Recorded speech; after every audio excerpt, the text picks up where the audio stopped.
This is the Barbell Therapy and Performance Podcast, where traditional healthcare is redefined to help listeners achieve peak performance, accelerate recovery, and elevate overall health. Hosted by Dr. Brett Scott, a doctor of physical therapy and national strength coach, this podcast explores the worlds of fitness, alternative medicine, and holistic health. Each episode uncovers innovative strategies and practical solutions for those seeking to enhance their quality of life when conventional methods fall short. It is our firm belief that every living thing has potential, and it is our mission to help you find that potential.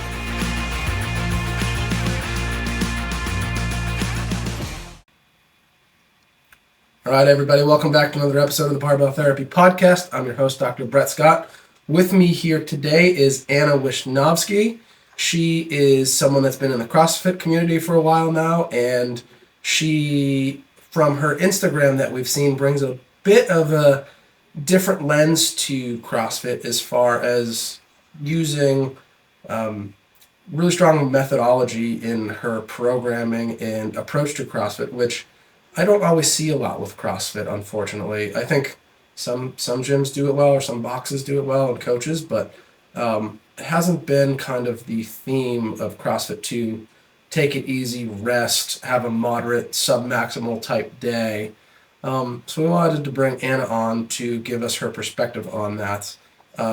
If you are a CrossFitter too, she has a great Instagram page full of all kinds of content regarding progressions, regressions, modifications, how to learn how to do like new gymnastics movements, and all kinds of different things on there, as well as talking about some of these things about resting, recovery, sympathetic nervous system, and these aspects that need to be talked about a little bit more. So Anna, thank you for coming on.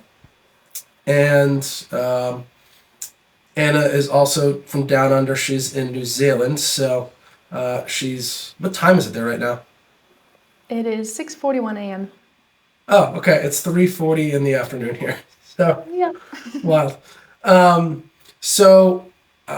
Like I said, I feel like CrossFit has always been about pushing the line of you have to go hard all the time, you have to be really sweaty. We see videos of people falling on the floor from fatigue. There's Uncle Rhabdo, which is rhabdomyolysis, which is like, it used to be like a badge of honor for people to get rhabdomyolysis from a workout, which like can put you in the hospital and mess up your kidneys for life if it's bad enough. But you put out a lot about this, like, opposite of that, of less high threshold activity. So first of all, am I wrong for saying that about CrossFit gyms? I think you'd be pretty bang on for like the culture of CrossFit as a whole, right? And I'm sure there are gyms, well, I know that there are gyms that aren't as hard-lined about that approach, but CrossFit defines itself as constantly varied functional movements performed at high intensity. So like it's baked into the definition that what you do is going to be pretty full on. Mm-hmm. Did you say banged on? Bang on, as in like, yeah, that's accurate. Okay, that's a new one. We're going to learn some new Kiwi culture up here today too. That's great. Okay, and so one of the posts you had, one of the first ones I saw actually, you talked about budgeting your workout intensity like a bank account. Now, that's something I definitely agree with, but I've never heard it put that way. So do you want to talk a little bit about that? Yeah, sure. I mean, I think it's, I like the analogy because it allows for the context of the individual, right? So if you're someone who trains just a few times a week, you're spending less frequently, and therefore you can probably afford to do things at a higher intensity.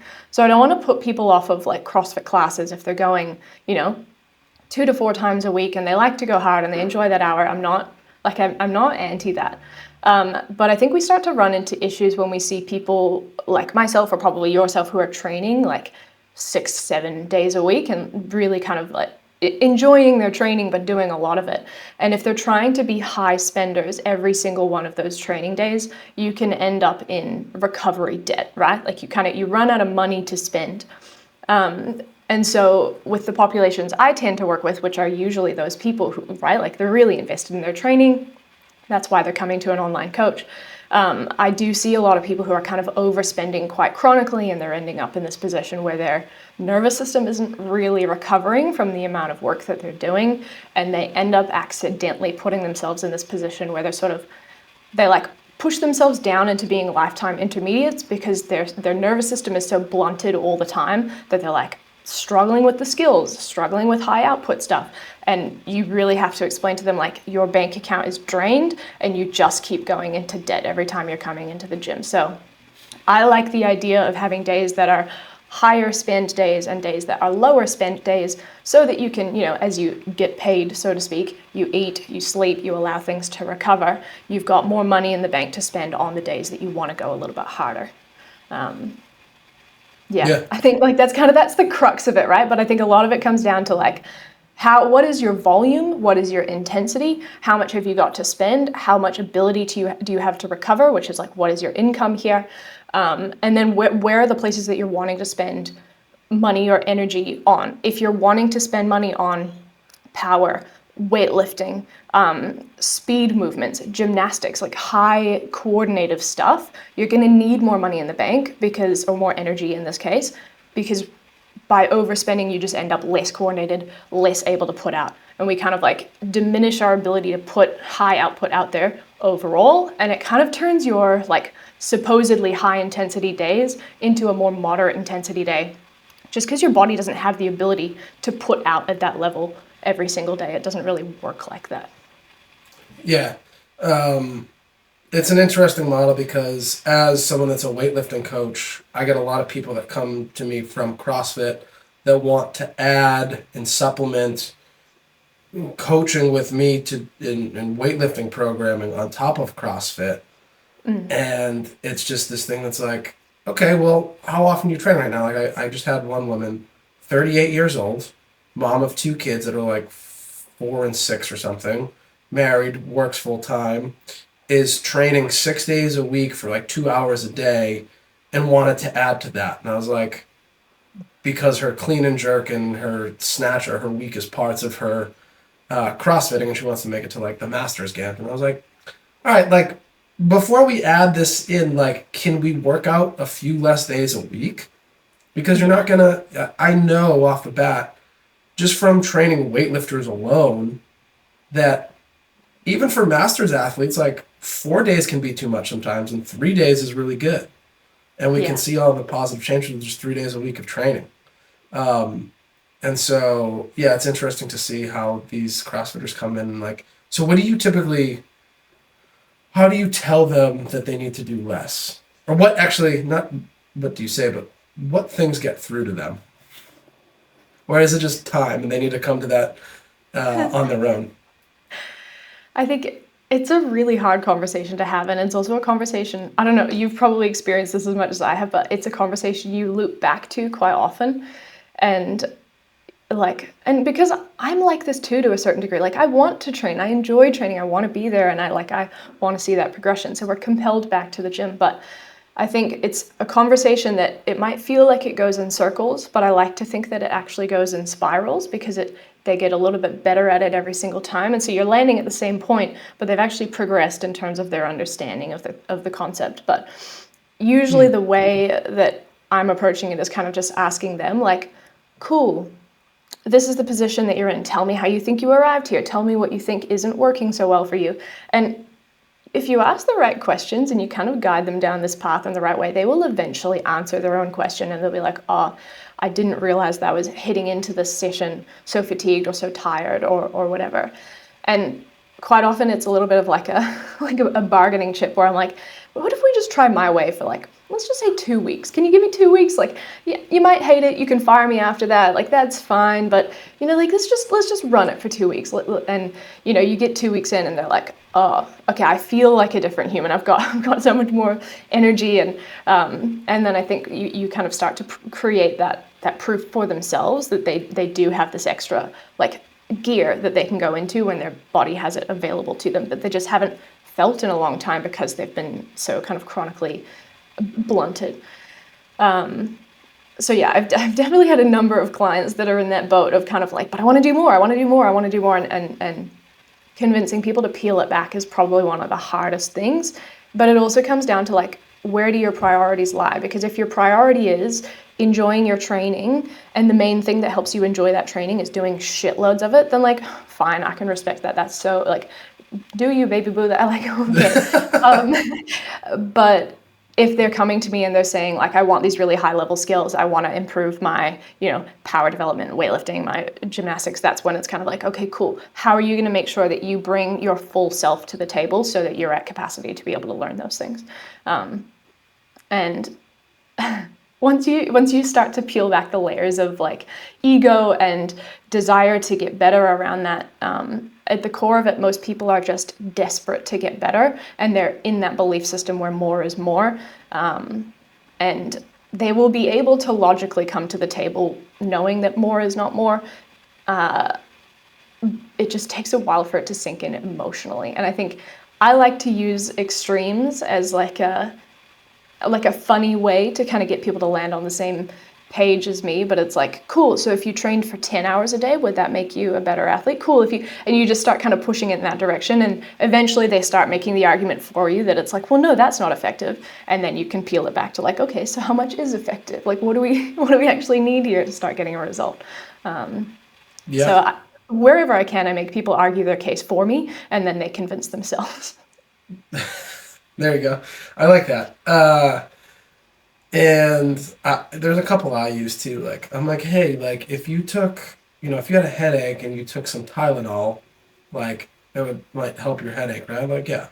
So, but it's only like 3 pills, maybe 2, maybe 3. But if you took the whole bottle, you're gonna die, right? And I'm like, well, yeah, that's dumb. I'm like, well, everything is good in a dose, and exercise has a therapeutic range and response to it. That too much is gonna hurt you. And it's like, you don't, when we go to the gym, as by the end of the workout, aren't you tired? And they're typically like, yeah. I'm like, okay, so do you just want to train tired all the time? Because you felt better at the beginning, right? It's like, yeah, I did. It's like, well, what if we felt that way more through our whole workout because we weren't just breaking ourselves down all day? Kind of can get some light bulbs to go off sometimes. And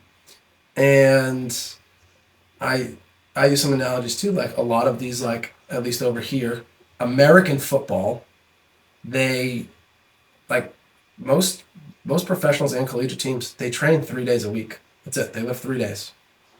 Even like in weightlifting, are you familiar with Olivia Reeves for the United States? Yeah, she just smoked everyone. Leading up to the Olympics, she was training 3 days a week.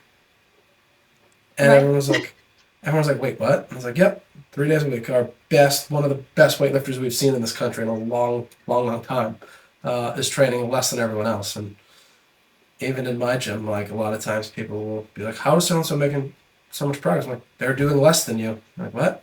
Yeah, they're doing the least, and they're recovered. So, talking about MetCon, go ahead.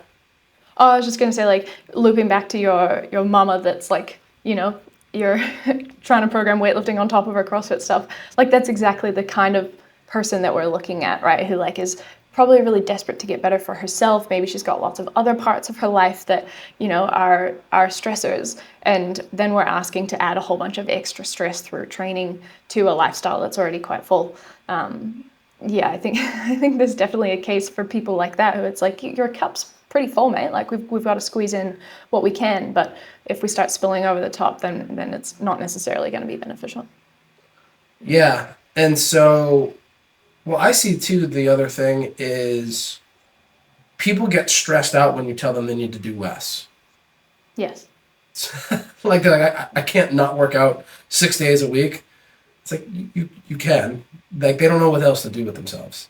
So what strategies will you put in place for these people to be like, look, it's going to be okay. Let's do these things instead.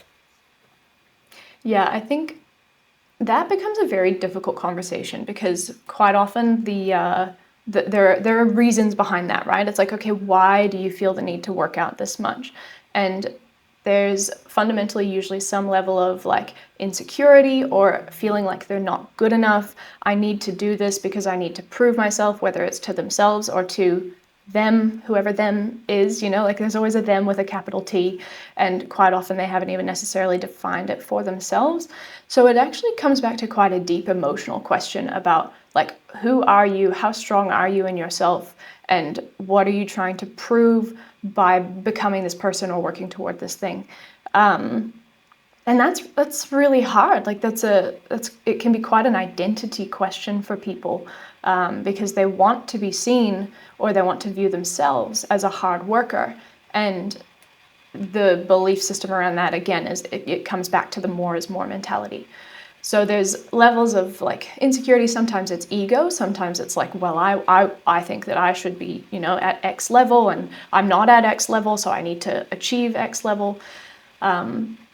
Those are deeply personal things to talk to our athletes about. And you need a certain level of trust and relationship to be able to have those conversations without them feeling attacked. Because it is like it's a personal question, and it's going to go back to like, cool, what are you running from? Or, like what is the core thing that is eating you that makes you think that you need to achieve XYZ, or that you think that you need to be this person that you're putting on paper in your mind. It's really challenging, because it's quite a scary, affronting thing, especially if you've spent your whole life choosing not to think about that thing by spending so much time on training. And the other thing that I see fairly often in those scenarios, I've obviously got like a number of people in my head, but I am one of them. Like, I'm going to be so honest and be like, I was this person. I still sometimes am this person. I'm just better at winning this internal battle than I used to be. The other thing I see is people just tend not to have enough like hobbies and interests outside of their sport. And so they literally don't know what to do with that time. And so they'll either put more time into work, or they'll put more time into something else that they're doing. And it's like, what if, just bear with me for a minute, what if we had multiple hobbies and interests and things that you like doing that aren't necessarily training? And some of them could be active, some of them could be not active, but it's almost like their happiness is so tied to this one singular thing in their life that if that thing isn't going really well, it brings the whole ship down.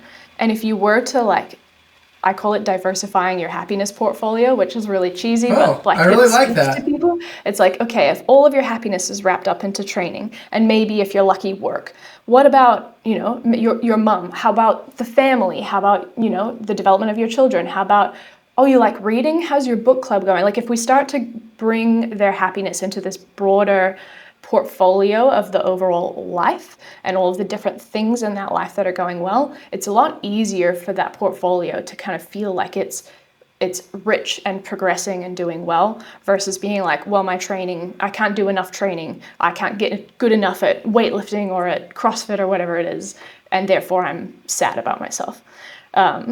So that's I'm just like throwing analogies at in the wall, but I like this concept of being like, cool, if you invest all of your stock, all of that stock goes into training. If training stock goes down because of injury, because of life stressor, because of overtraining, because of any of the possible outcomes, we're going to need some other investments to be able to keep you, the human, afloat. Because if you, the human, is not afloat, the training stock is just going to go down anyway. Like, we need you to be in a good, happy, healthy space.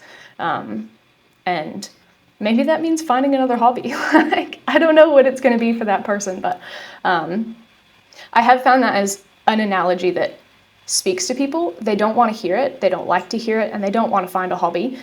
But it genuinely does help quite a lot in terms of like coming back to who you are as a person, because who you are as a person is hopefully greater than who you are as an athlete. Yeah. You said you listened to a few of my podcasts. I don't know if you listened to the one with Krista Scott Dixon about like identity, like athlete identity and everything. It was really cool to go through that. So she's a psychologist and works with military personnel and things too. But we talked all about a lot of this stuff too, of like who you think you are as a person. Like, am I an athlete, or am I like athletic, and like what traits do they think make that up? And we got into a lot of stuff, because just like you see, like I see the same things of my people that are really into training and take it really seriously, and they anchor themselves to their performance of it, definitely have some life stuff going on that they've yet to deal with and they're running from. So it's like, hey, you know what, there's more to life. Like, your gravestone isn't going to have how much you snatched or clean and jerked on it. It's like, it's fun and we do it and we can get better, but like there's more to it than just this. So yeah, I really like all your analogies there. Diversifying your happiness portfolio. I'm going to use that one from now on. I'm just going to start telling people that and see what kind of looks I get from them. Yeah, I think people then they're like, "Are you like a crypto nerd?" And I'm like, "No, I just." Nice. But I think I don't know, it's a conversation that's worth having that's cheaper than therapy. I still think people should go to therapy. I don't think any of these messages really landed for myself until I regularly went to therapy and actually started to understand where I was coming from a little bit more. But sometimes suggesting that people go to therapy in the spare time they're not spending on training isn't the friendliest thing. Yep. But it's pretty, like, it's such a helpful thing if you Absolutely. can understand why you feel so chased by this concept of needing to be a good athlete. It can be quite freeing if you do, like, not necessarily get to the bottom of it. Like, you're not always going to like resolve things overnight in a couple of sessions, but if you can start to pick up on your own internal patterns and get better at fighting them, I think you end up a more likable person and probably a better athlete in the long run. Yeah, for sure. And so are there things, and this might get too personal, you don't have to answer these, but as far as like, was it working out that sent you to therapy because it was becoming too much, or that you found this way of methodology of training, or? No, it wasn't so much. I think it was more like there were other things going that I was finding quite challenging in my life at the time. So I went to therapy because of those other external things. But I don't think that I realized until I was having those conversations with a therapist how much I was leaning on training to avoid feeling anything. I think that for the vast majority, basically ages like 17 through 27, I used training as a way to avoid thinking about anything and certainly avoid feeling anything that seemed remotely unpleasant. And I look back on that now and I'm like, wow, that really didn't work for me. I was such an unhappy person in so many ways because I was just chronically working hard to blunt my own feelings. And I reached a point where I essentially just like lost control, or I lost the ability to regulate those feelings at all, and they just started to win. And I was really depressed. I had a hard time with like lots of things. Yeah. And You don't have to get too much into it if you don't want. no, like it's cool. It's like it Yeah. doesn't feel that intimately personal anymore. It's more just that like I realized how much I was using training as a crutch to avoid myself, and going to therapy was the way that I had to actually confront myself and think about all of the things that were driving that quite obsessive need to train. And I suspect that that's probably not that uncommon. Like, I think we, as much as like the world has come to use a lot of therapy terminology in our everyday language, I don't think people really have that good an understanding of themselves. Or if they have a good understanding of themselves, they might not have necessarily developed the tools that would help them deal with that understanding in a different way. So they might be like, well, I know I'm training because I'm an unhappy person, but I don't have another option, so I'm going to keep training. Yeah. So I think it's just about like figuring out this, whatever the kind of like multi-layered approach is to figuring out what is actually going to make you happier and feel like a better person and contribute to yourself and therefore the people around you in a more constructive way. But I suspect a lot of people out there are training because they can't sit in a room with themselves alone. Absolutely. And one of the things I see as what you would call, for everyone else out there, all us East Coasters, we call them physical therapists. Everywhere else in the world, we're called physios. So as a physio, one of the things I see and become concerned with people a lot is, exercise is their one and only coping mechanism. It's their identity. It's, what they do in stressful situations. It's what they do for fun. And then they get, severely hurt and can't work out. It's like life. I've seen people's lives fall apart really quick because they don't have adequate skills and coping mechanisms to put that together elsewhere, which can be sad. And it's like, hey, like, you have all these other things you can do. Like, part of sometimes rehab for me is like finding hobbies for these people to do, or like what they can do in training, or just getting a taste of it somehow.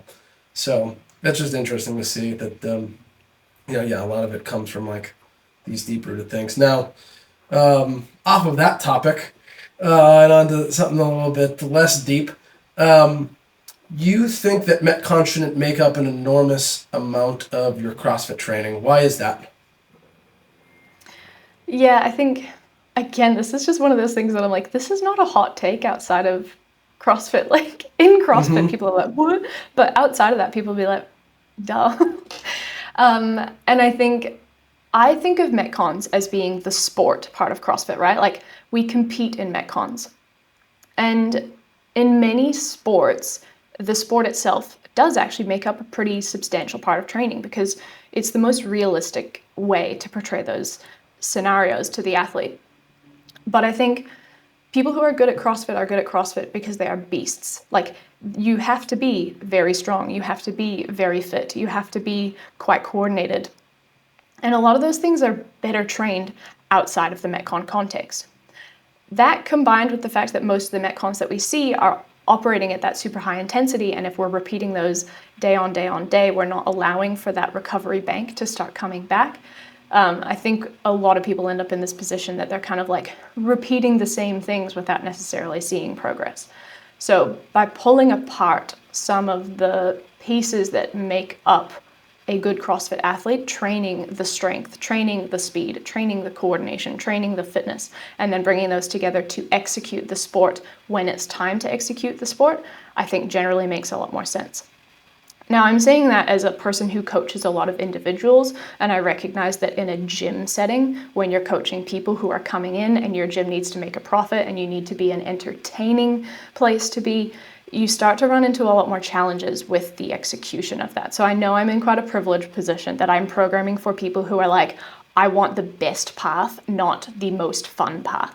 And you will always have to balance those two things. But I think if most people spent less time doing the sport of CrossFit, the MetCon side of things, and input more time into the things that commonly bottleneck people in CrossFit, which, as you know all too well, are often the weightlifting or the gymnastics or just their base aerobic fitness, their ability to last at a certain intensity.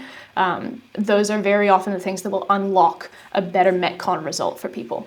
The bummer about that is that people don't really like to hear it because it means that their training isn't necessarily as like fun as they want it to be, and it also works against the classical gym model and also against what most of the kind of like major programming brands are currently doing, right? Like most of the major, the brands that I'm talking about, right? Like I don't want to list them, but a lot of those are also structured around the they're still structured around the kind of like strength and then a couple of different MetCon pieces. And they might have MetCon programming that's more intentional than others, but I think at the end of the day, they're still just kind of replicating the same approach because that's what people have come to expect from CrossFit as the training methodology. But I don't even think that necessarily reflects what the original methodology of CrossFit was trying to create. Like, I think that things have strayed quite far from that original methodology. And I'll be honest, there are things in the original methodology that I still fundamentally disagree with. But I think that the idea that everything in CrossFit is supposed to be strength, then MetCon, probably actually inhibits athlete development overall, where we might be better off spending more time in some of those strength pieces and then spending some more time in a more specific conditioning piece. So there's like the bottleneck side of things. They're like, MetCons are great, but it's not going to be the best way to develop your weightlifting and gymnastics and other stuff. But then there's also the other side of things, which is like literally just the aerobic side.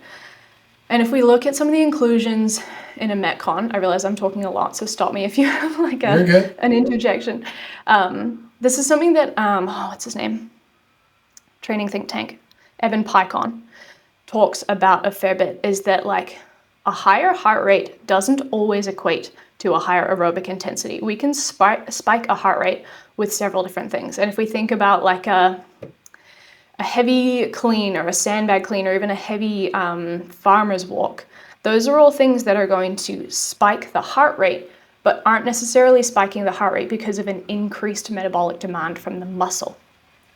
And the thing that is going to promote like actual aerobic results is the constant demand of metabolic energy from the muscle, feedbacking, that's a word, to the heart, and then asking for a higher cardiac output. So it's this kind of like cycle of muscle needs support, heart puts out, and it's those things working in tandem that develop the cardiovascular system.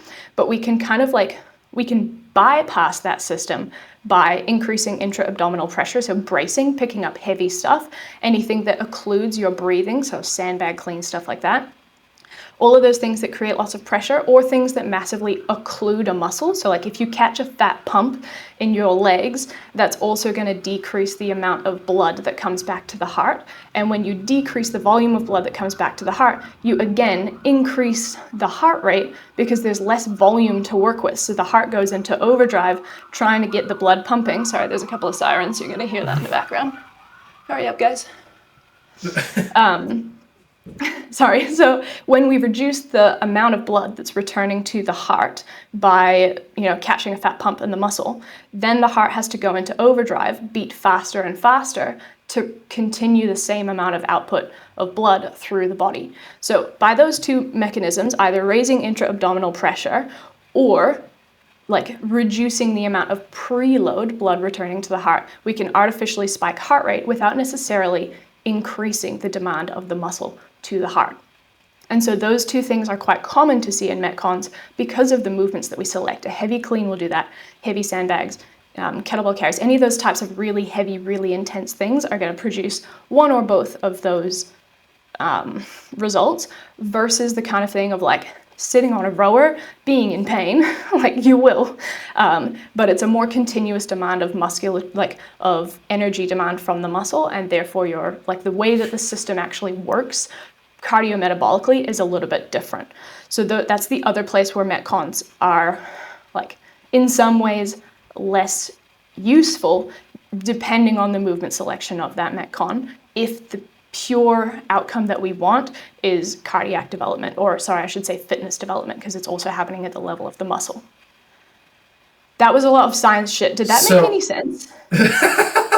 Yeah, it did. So just for people to clarify, so what you're saying, and for me to clarify too, what you're saying is basically instead of getting on a rower and just rowing to get cardiac conditioning and putting a lot of metabolic demand on the muscle, we can pick that, a couple heavy cleans and sandbag carries and farmer carries or something that's going to spike our heart rate the same way. We'll get a metabolic signal, I guess, a cardiac signal, without creating the fatigue. No, sort of the opposite. So, yes, but also no. So when we choose those movements that create a higher heart rate but don't create the metabolic demand, it doesn't have the same beneficial impact on your overall fitness. So it's more beneficial for the kind of both the muscle metabolic level and the cardiac level to have that constant demand on the muscle feeding into the heart rate versus what I mean by we can cheat code, we can spike the heart rate and that makes people think, oh, I'm getting really fit because my heart rate's super high. And it's no, buddy, your heart rate's really high because you're holding a heavy bag. That doesn't necessarily mean that the metabolic tax or the amount of work that you're doing at the muscle level is higher. So when we're thinking about designing MetCons, it is also important to think about the type of demand that we are placing on the system and not assuming that heart rate is the only indicator of a good workout. A high heart rate is not as meaningful as people think when we mess with the inputs of the heart rate, like intra-abdominal pressure and like preload coming back to the heart. So that's another reason why MetCons might be a useful tool for fitness, but are not always the most useful tool, just joking to myself, because we need to look at the movements involved and then look at it that way. Which again is why MetCons are great as the sport part of CrossFit, but when we're writing them for training, they might just look a little bit different because we might choose to avoid those stressors in some circumstances if base fitness is the goal. If the goal is get really used to lifting heavy weights or doing gymnastics when your heart rate is through the roof, yeah, absolutely, totally, there is a place for that. And I think that lots of MetCons can be well designed for those outcomes, but I just think that people simplify it down to heart rate more often than they should because there's a lot of red herrings involved with heart rate. Mm-hmm. Yeah. Did that make more sense? Yes, a little bit. I think it all made sense. It made sense to me. Sure. I don't know if the listeners will have it make a ton of sense, but I get what you're saying. Can we try to like say it again in the the simple version? You can try again. I'll try. Because I'm sure I've lost people. Plus, we need the social media clip, right? Yeah, exactly. So, like, MetCons are an important part of training the sport of CrossFit. But if we think just about heart rate as one of the indicators of fitness, it can be false, or it can be misleading, because there are other ways that we can increase heart rate that don't necessarily drive a better fitness outcome. And the two things that mess with that the most are increasing your intra-abdominal pressure via bracing, and the other one is catching a pump in the muscle, which changes the amount of blood that comes back to the heart and therefore spikes your heart rate artificially. Got it. Good. Did that make more sense? Yes, it Okay, did. good. And so do you think more athletes should be doing more long duration cardio type activities to improve their cardiovascular fitness instead of like all these crazy MetCons? I think that there's a strong case to be made that should be a decent chunk of CrossFit training, because I think that being able to work on like a 30-40 minute domain for some kind of moderate intensity or thresholdy type activity is going to help you with those shorter MetCons as well. And then you just need to make sure that you're doing enough of that short, sharp work to be able to produce those outcomes. And then a little sprinkling of the sport to be good at, executing in that specific scenario. Yeah, because most people go in and they'll do some strength component, then they do a MetCon every single day, right? Yeah. And it's always like an 8 to 15 minute MetCon. It's so rare to even see. I know that there's gyms out there that do lots of other longer form stuff. I don't mean to say that, like not all gyms, but I think the kind of like classical model is a 10-minute strength piece and a 12 to 15 minute MetCon, and that happens most days. Yeah.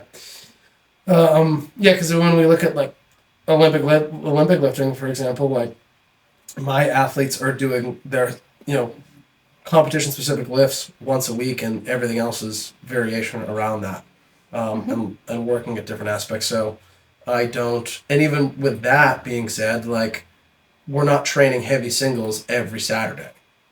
Yeah. They might take, there's weeks where they're going to do heavy triples, heavy doubles, different variations still within that. And then like maybe 4 months, 5 months around competition season, we'll start working in more of the heavy singles, but it's not always very specific to that one thing. Even for a sport that is very specific, and so it's just interesting to see how they, how it looks. So, what are the big principles, I guess, you follow when it comes to putting together a program for someone that wants to, in general, get better at CrossFit? I mean, I guess I should think about this like both from the perspective that most of the people that come to me are wanting specific support with skills. Like most people are like, hey, I know that you do gymnastics coaching and that you do some weightlifting stuff as well. So a huge proportion of my client base are quite focused on those two outcomes, and my answer will probably be biased toward the people that I am often working with. So most of the programs I'm writing on a day-to-day basis have a heavy emphasis on the like speed and strength components of weightlifting, as well as the gymnastics skill and strength components. And then I like to just kind of go for what I think is going to be the minimum effective dose of cardio stuff for that person. So it might be one quite long, friendlier cardio piece, one quite short, quite spicy cardio piece, and then something that's in that kind of like thresholdy level. Or if I've got someone who's got way more time on their hands, then I might pump up the amount of lower to moderate intensity cardio for that person. But that's usually where I'm coming from, is like, cool, what's the minimum amount of cardio stuff that I can give to this person that will allow them to still jump into a MetCon and be largely successful whilst raising whatever bottlenecks they've got in the process, which might be strength, it might be weightlifting skill, it might be gymnastic strength or skill. And so like those are usually the constraints that I'm working around. If I were programming for like just anyone in CrossFit without necessarily knowing their background, I would find it hard not to do that just because that's what I'm so used to. But I think I would probably have the same approach where they're doing some weightlifting stuff two to four, but realistically 2 to 3 for most people times a week. Gymnastics touch points probably 2 to 4 times a week. And then cardio touch points, again, probably 3 to 5 times a week. And what do you find to be like the minimum effective dose of cardio for people? I think in some ways it's lower than you'd think, and in other ways it's higher than you'd think, because people are coming from the expectation that all of their cardio bouts are 12 minutes long. So then I give them something that's 30 to 45 minutes, and they're like, oh, there's so much cardio in this program. I'm like, no, they're not. It's just more stacked into one session versus what you were doing before. So I think like those are my minimums are like, I would love to see at least, like my preference is 90 minutes, but I will often program more like 45 to 60 minutes of a lower intensity stimulus for that person in a week, and then one like higher intensity stimulus, and that might be just like a thresholdy stimulus, like some shorter intervals on a bike, on a row, or something like that, or that might be a MetCon potentially, like a mixed modal thing. I am more likely to use movements that are somewhat token in the MetCon, as in like you're on a bike and then you're doing a kettlebell swing, which is much more cyclical in nature than a heavy power clean or something like, right? Like I'm like, I'm cheating the system.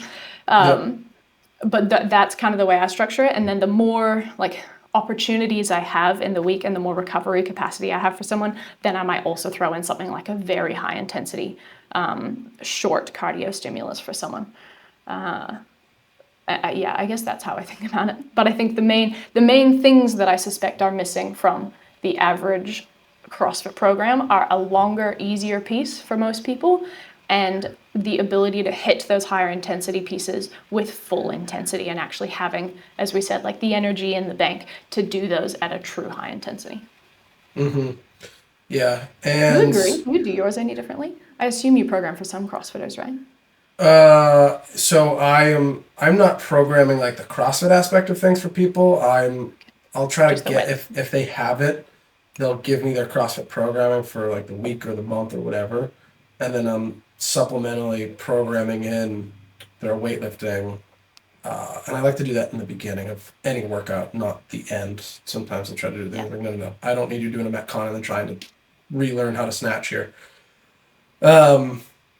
But what I will try, the only thing I'll really do is like consult people, and I'm like, hey, this program has you slated to do this and that, and I'm like, there's too much here, or maybe they're dealing with an injury too, and it's like, okay, like your sciatic nerve is fried, like I don't want you doing touch and go deadlifts or ripping touch and go snatches or whatever off the floor. Like, let's work from boxes, let's do something else, let's modify. That's really the only touch points I have in programming for CrossFit per se. But do you yeah, peel I would back say, volume as well, like on MetCons and stuff like that, or not really? will I dial back volume? Yeah, like do you feel like you often have to? Like, do you look at a program and go, good God, you're only doing half of these, or anything like that? Yeah, typically, I mean, what I found, and even like the more and more I talk to strength coaches, the more and more everyone that's been doing this for a long time, everything gets simpler and simpler. And even for me, as I've done this long and long, it's like, comes down to a few foundational movements. We need to make sure we're hitting these certain things weekly, and I really need to just make sure that our volume is in the right space for you to be able to recover, come back stronger, basically week by week or by the end of a block. And I've been trying to give people less and less, to the point where they like want to leave because I'm not listening to them almost. I'm like, okay, fine, I'll give you a little bit more. But like, try it my way for a little bit, see what happens. And we kind of go from there. So I try to keep people, I find like, even for I have a youth girl on Team USA right now, like she trains heavy 3 days a week, has one like fairly light day, and then one day that's very non-specific, just like, okay, you want to train, like I'll let you go in the garage and move a barbell around a little bit and do some stuff, but like nothing neurologically or cardiovascularly taxing, so you can recover. So I a lot of times in general just find people do too much And it's just like half the reason they're hurt is their training just precipitated this because it was just like too much. Whether it be bodybuilding, crossfitting, weightlifting, powerlifting, it's like you don't need that much. And I can think back on my own training too and looking, because I just kind of came to this realization again that I'm probably doing too much with my own training. I was like, well, you know what? I started a new program with a new coach and there's not much here, and I'm actually losing weight and putting on muscle somehow a little bit, and then like sleeping more and more motivated to train, and it's a nice place to be. I'm like, yeah, last time I did this, it worked really well too. but slowly over time, I went off on my own for a little bit and wasn't the best. But yeah, typically we're scaling things back just from that point. And then my other thought I was having before you just asked that question too is like, I've never been a runner, but I ran a half marathon back in June and I did really well, and I haven't really run much since. But what I've done is I've done a good job after that of supplementing like short bouts of cardio in like zone 2 through zone 4, some sprinting, some intervals and stuff. And I feel like I've really maintained not all of it, but most of it with just this minimal effective dose of cardio, because I did it because I wanted to just check the box, and I was like, but I really don't want to lose all these gains either, because like cardiovascularly, I was awesome for a while. Yeah.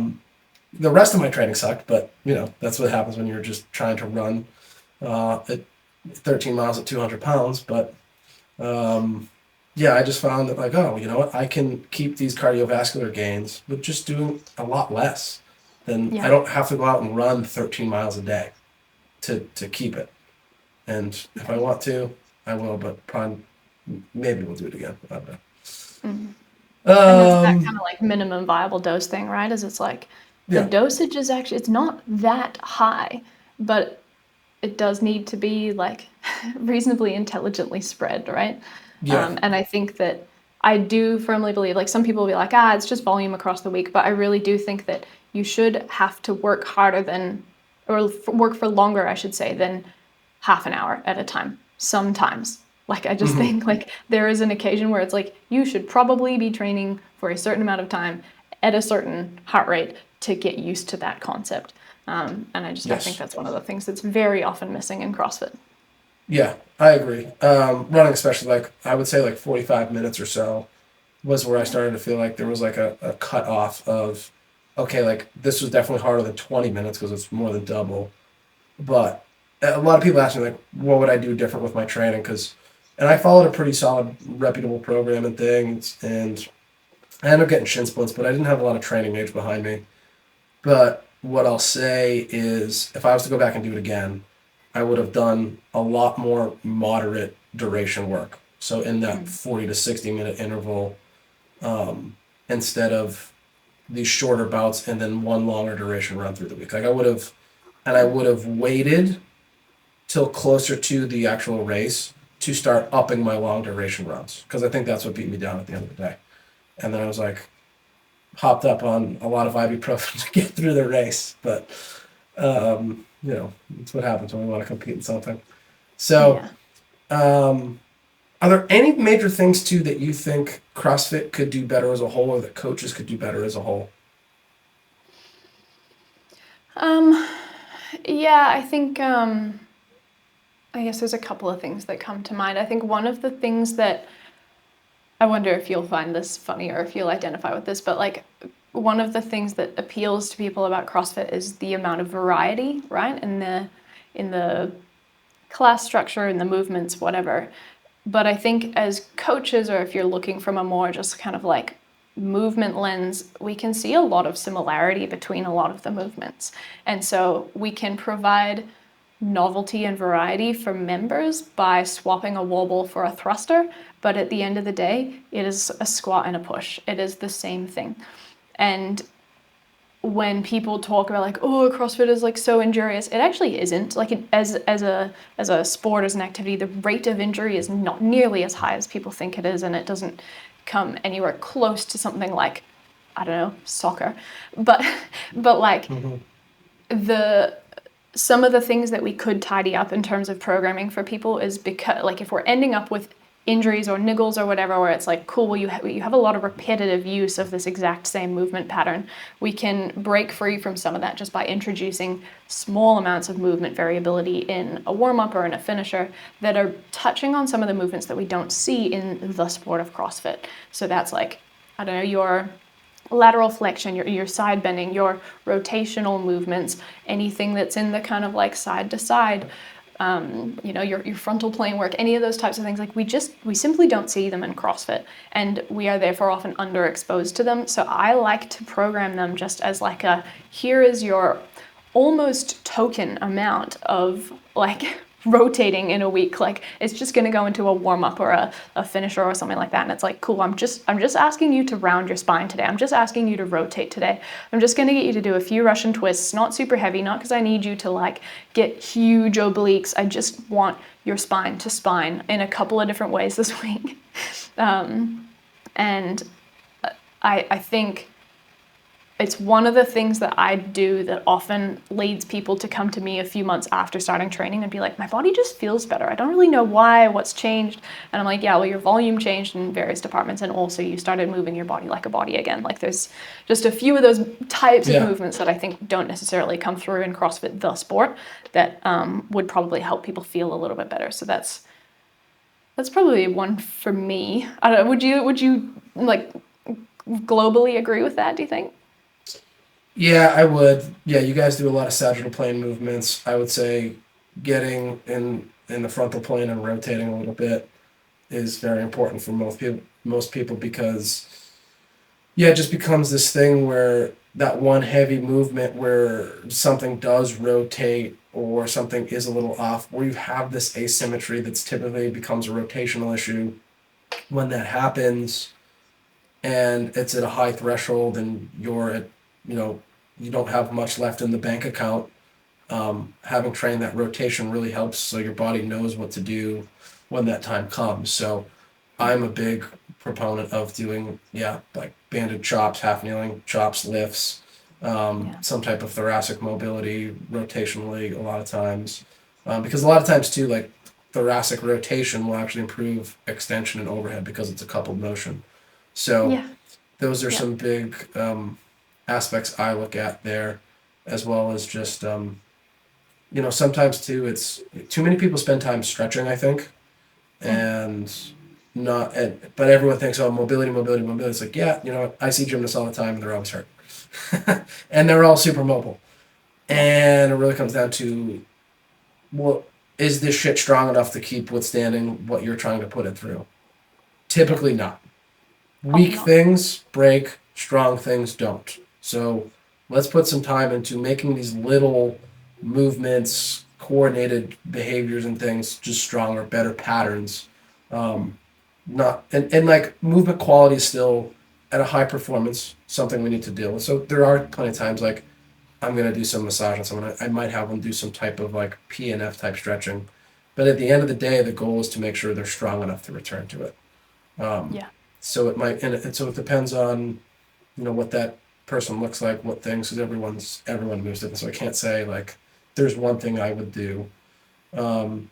However, for the person that's in their 30s doing CrossFit, I would say thoracic spine mobility is something we need a lot more of. Overhead mobility, and then hip and ankle mobility. Like ankles are the silent killer typically for someone that's getting hip pain. It's like, look at the ankles. Can the knee go over the toe? Can it not? What's getting stuck there? Because if you can't bend at the ankle, you have to flex more at your hip, and then we're just driving hip impingement to be more and more. So that's what I see. And then just dialing down the volume on it or modifying it as needed for a while is the easy, simple, start to that. And one of my last things. So you also have competed in what we call in the States Olympic weightlifting, where it's rather elitist of us. Elsewhere in the world, we call it weightlifting. So you've competed in weightlifting. What is your thoughts on using weightlifting as a CrossFit modality? And is it butchered by CrossFit? Yes and no. I think, sorry, that is such a boring answer. Let me be more clear. I think for a MetCon, again, the sport of CrossFit, I don't really mind. Like, if you want to use that as a movement because it's fun, it's interesting, like it creates some variety, I think that is, like, that's completely fine. But again, to me, the MetCon is the expression of the fitness that you've built. It's the sport. It's the, like, that is the execution of all of the things. So if the MetCon isn't the best training input for gymnastics, it's probably also not the best input for weightlifting. Like, there's lots of things that are kind of competing with each other in that soup of stimulus. So do I think that doing it in a MetCon the way that, you know, like, is doing 30 snatches for time a good way to build your snatch? No, like, obviously not. It's like not going to do anything, I don't think, for developing a huge snatch. But I don't mind that it is included in the sport of CrossFit. It doesn't bother me, because I don't. Again, in my mind, I separate the MetCon from the training stimulus of the CrossFit inputs or the variety of the movements that exist in CrossFit. Now, sorry, go ahead. So for your own training, as someone that's trained as a weightlifter for a bit in some period, if you look at a workout and it's programmed for you to do 20 snatches for time or whatever, do you look at that and go, shit, this is really going to mess up my performance because it's changing my technique on a traditional, like, 1 rep max snatch? I think that people are smarter than that. I think that, like, I know that a lot of weightlifting coaches really worry that, like, oh, if you do heaps of CrossFit snatches, you'll ruin your actual snatch, or your weightlifting snatch or whatever. I just think that if you're a good athlete, you can recognize that a movement is different in different contexts. And I think you just should be good at both. Like, I don't So you treat them like separate movements almost, like a timed snatch versus a competitive snatch. Yeah. Yeah. I think people really, really worry about this, like, contamination of their weightlifting movement. It's a good word for it. Yeah, and I don't know that I find that to be a super accurate assessment, because barbell cycling, it's a skill. It's like, it is actually quite challenging, and I don't think that we should dismiss it as an interesting skill, at least. But I also just think that people are generally smarter and more coordinated than that. They can get up on the weightlifting platform and do their snatch, and they can throw a barbell around in the gym, and, like, it's probably going to come down to a balance of how much of each you're doing. I probably only barbell cycle 2 or 3 times a year, so I personally don't give a shit. But, like, you know, for someone who's like, if I'm programming for an athlete, is that something that I put in very often? No, but I would put it in if we were approaching a competition. And I don't think that, like, I wouldn't worry, oh no, if we're leading into competition, I'm going to ruin my athlete's, like, actually good snatch. I'm like, okay, cool, we're in a different phase of our training right now, and we're going to allow this person to focus on that. And the other thing that I would say, actually, because I've been working with my weightlifting, and he's like my weightlifting and, weirdly enough, sprinting coach. He talks a lot about the time to reach your peak velocity of the barbell, like, how long does it take you to get to that point where the barbell is moving at its fastest. And one of the tools that he uses to improve that TPV is actually barbell cycling from a high hang, because you have to absorb the lowering force, the eccentric force of the bar, turn it around and explode it up, and that tends to help as you come through your classical from the floor weightlifting movements being faster off the hip. So he talks about barbell cycling in lower rep ranges as being this quite powerful tool to help us increase our power, or like that output as an athlete. He's obviously programming it quite different to Grace, like, it's not 30 snatches per time. But I think, like, weightlifting world is probably too dismissive of the purpose of barbell cycling. The CrossFit world is far too enthusiastic about how good it is. I don't think that it produces a better snatch, but I do think that it's a perfectly fine piece of the sport to include, and we just have to consider it as what it is. It's just a piece of the sport. And I don't know, like, maybe I just think about this differently, but I kind of think about, like, the I also stole this from Training Think Tank. They use the limiter bridge performance model, and the limiter is like, what's holding our athletes back? Is it their snatch isn't strong enough, their strength, their aerobic fitness, whatever? We work on that during one part of the season. Then we start to bridge it by building it into exposure with the other things in the sport. So that might be like, cool, we're going to do those snatches under some fatigue because we haven't done them under fatigue, so they're going to start breaking down. And then we move from that bridging stage between building up on our limiters into performing the sport of CrossFit. And we go from those limiters to the bridge phase where we practice that. Then we practice MetCons, the sport, the performance side of things. That's what you need in competition, so that's how we train it. And it's providing like a system of periodization in a sport that otherwise lacks periodization entirely because it's structured around this like GPP for life type thing. Mm-hmm. That was a little bit tangential to your initial question, but like, did I answer both sides of things of like where snatches or where, reps of weightlifting lie and then how that might relate to the sport? Yeah, absolutely. And that's what I see too is, some CrossFitters are diehard about barbell cycling, which just so everyone else is clear here too that doesn't know about barbell cycling, this is when we're doing like touch and goes or coming down and we're not pausing, we're not becoming motionless, we're just like using a stretch reflex basically to go down and come back up and pop. So yeah, that's interesting. Are you familiar with Dr. Kyle Pierce at all? LSUS? No. He's like internationally renowned as a weightlifting coach, and he has a program. It's called LSUS. So he's part of LSU Shreveport in the States, and he's been around for a while. And I've gotten the opportunity to train and talk with him and coach alongside him. But he has some of his athletes that are in his programming that's like kind of renowned. There's some like barbell cycling, like reps of 5, all from like the high hang for a while. And I've done that and definitely noticed some differences in getting faster under the bar. But I wonder how much translation we see with it. But yeah, my other thing too is I was thinking of like, is that snatch with the barbell cycling so much different that it's not going to affect the other one? Because even like a lot of weightlifting coaches don't have people do regular deadlifts because it's going to get in the way of the clean. Where like I've talked to some weightlifting coaches, myself included, I'm in the thought process like, okay, maybe that is too close for comfort because your position should be a little bit different for levers and leverage on different things if you're trying to do different things with the bar. But like I'll sumo deadlift all day or have athletes sumo deadlift certain periods of their training cycle because it's it's a whole different setup, it's a whole different position with a different pattern. So, and I have some coaches that agree with me on that and some that don't. So I don't know. I always feel like when I'm training heavier and picking up heavier weights, where I can, deadlift, 200 something kilos, I can't clean that much.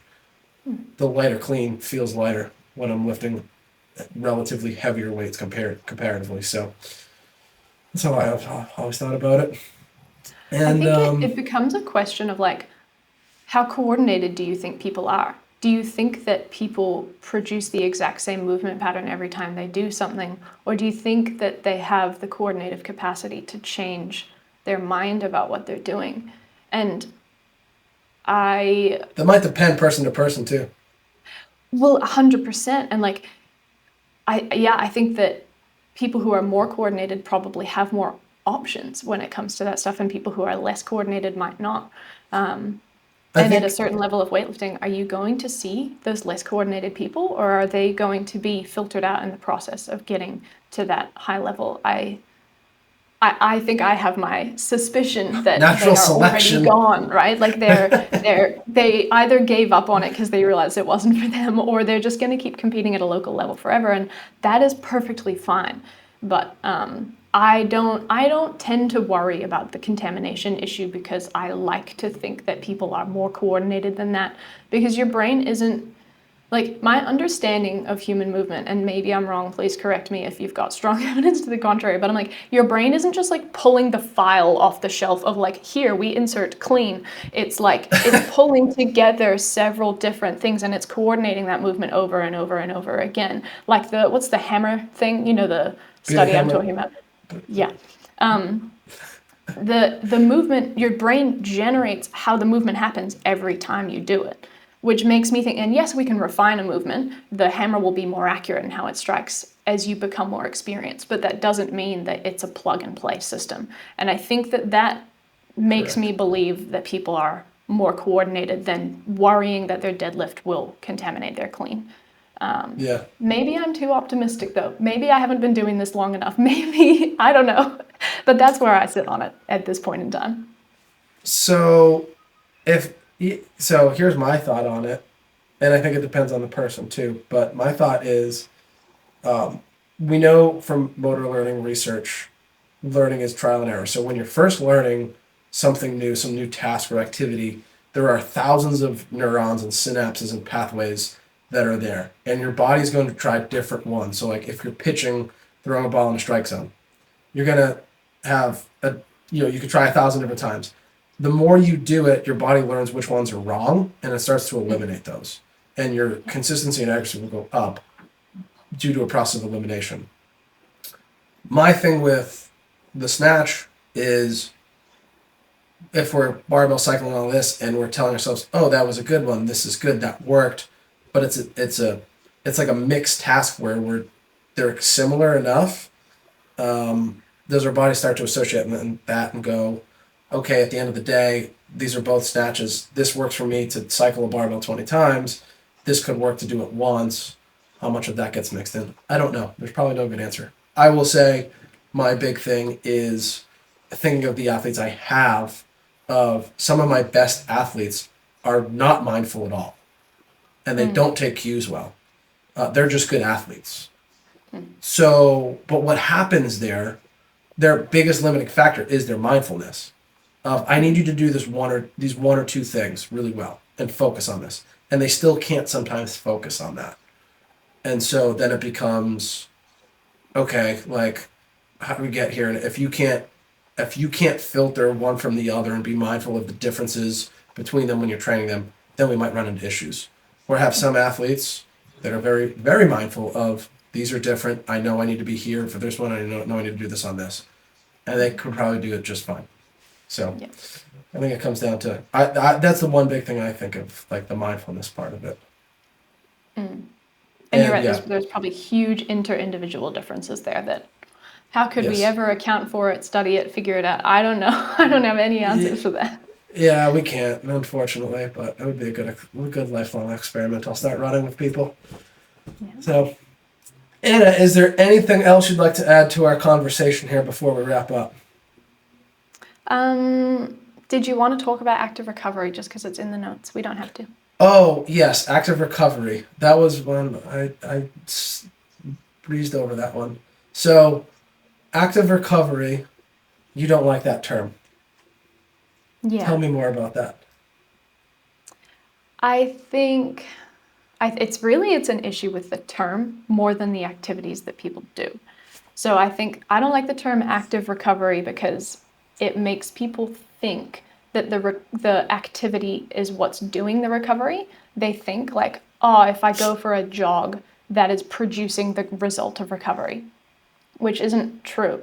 It's the fact that doing the jog is less taxing than the MetCon that you would have done. Therefore, you end up with a net recovery because your income into your energy bank account, if we go back to that analogy, was higher, hopefully, than the output that you had, the expenditure of the money, the energy on that task. So it's active recovery because you end up more energized net. However, I think that a lot of people see this word active recovery and they take it as permission to just do as much of something that feels kind of easy as they want to, right?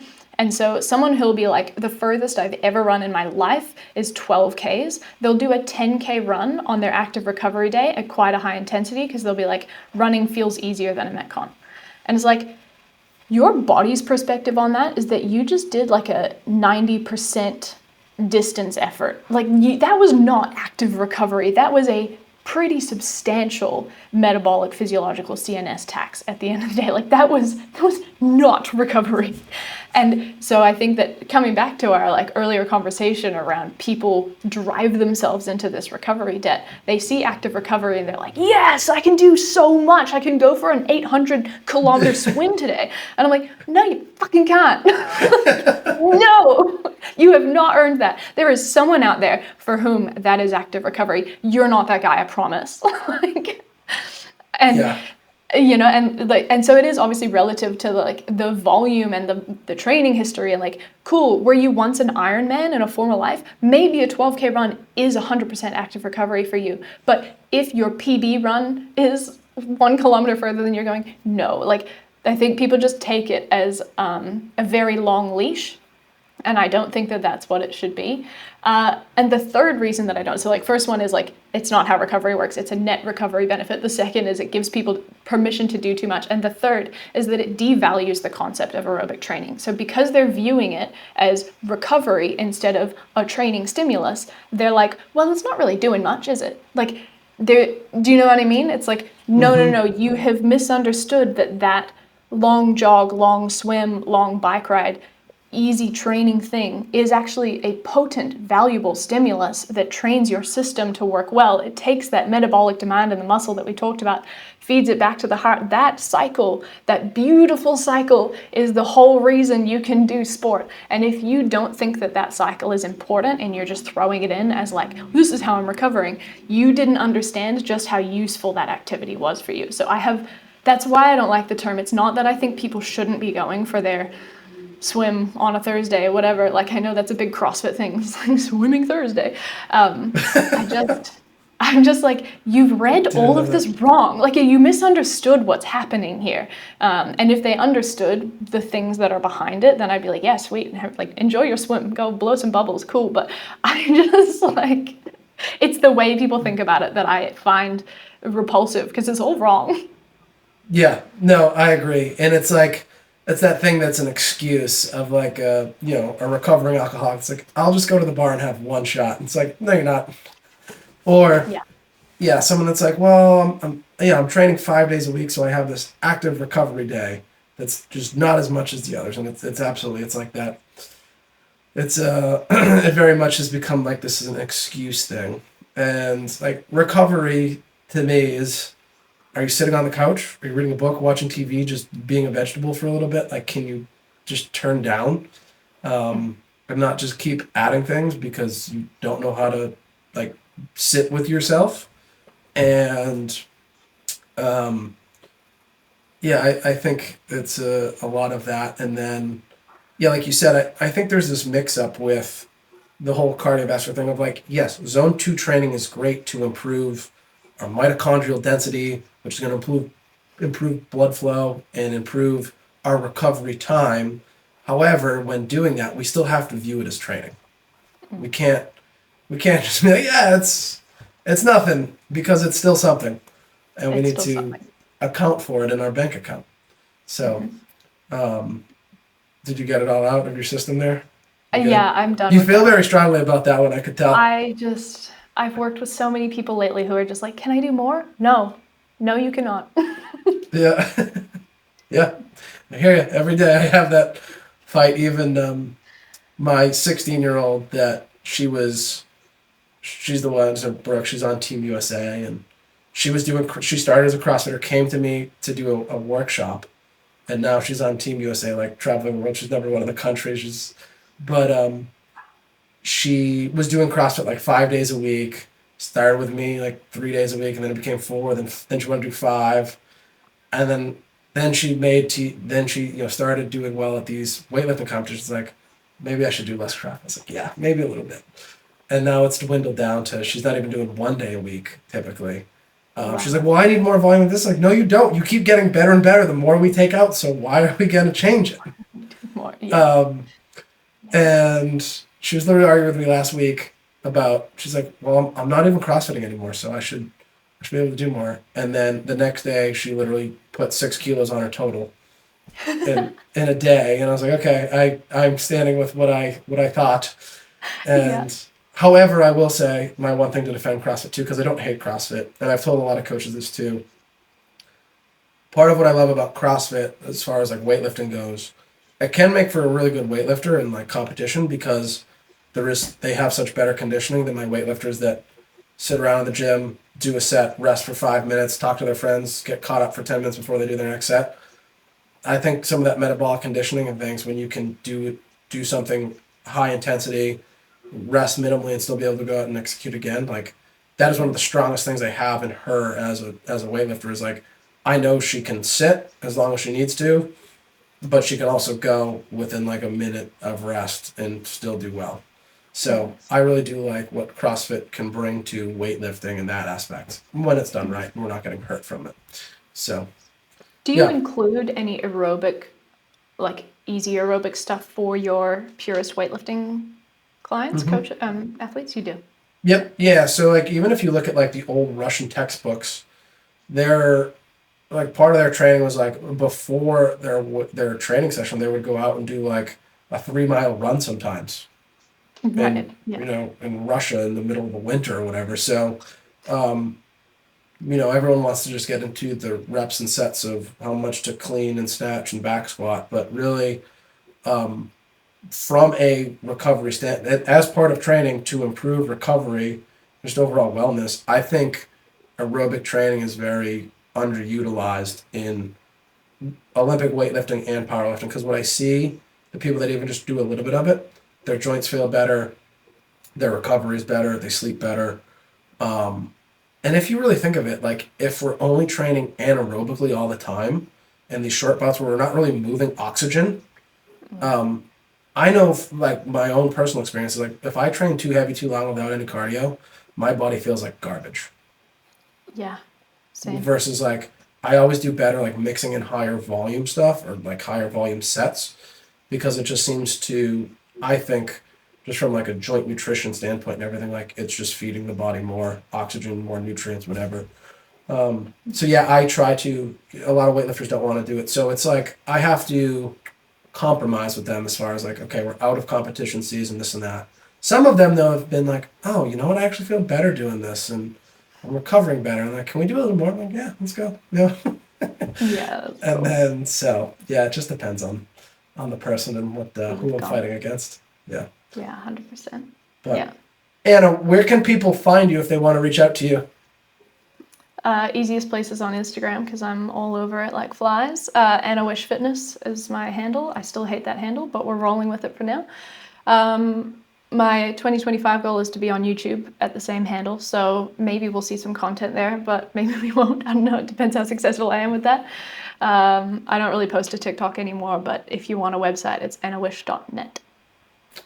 Awesome. Well, thank you so much for being on here. And if anyone has questions for Anna and they want to just forward them through us too, feel free and I can send them her way and get you guys in contact as well. So Anna, thank you so much for coming on. It's been a pleasure and I learned a lot today.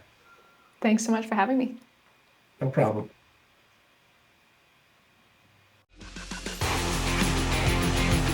"84% of you that listen to this podcast frequently do not hit the follow button. If you've enjoyed any of these episodes, could you do us a favor and hit the follow button, leave a rating, and maybe leave us a review? It helps this channel more than you know, and the bigger the channel gets, the bigger the guests get. If you'd like to know more about training in person or online with Brett's gym, Architect Fitness, please follow us on social at ARKITECT Fitness on Instagram or visit ARKITECTFitness.com. Or if you want to rehab with barbell therapy online or in person, check out @barbell.therapy or visit barbelltherapyandperformance.com. Thank you for taking the time to listen.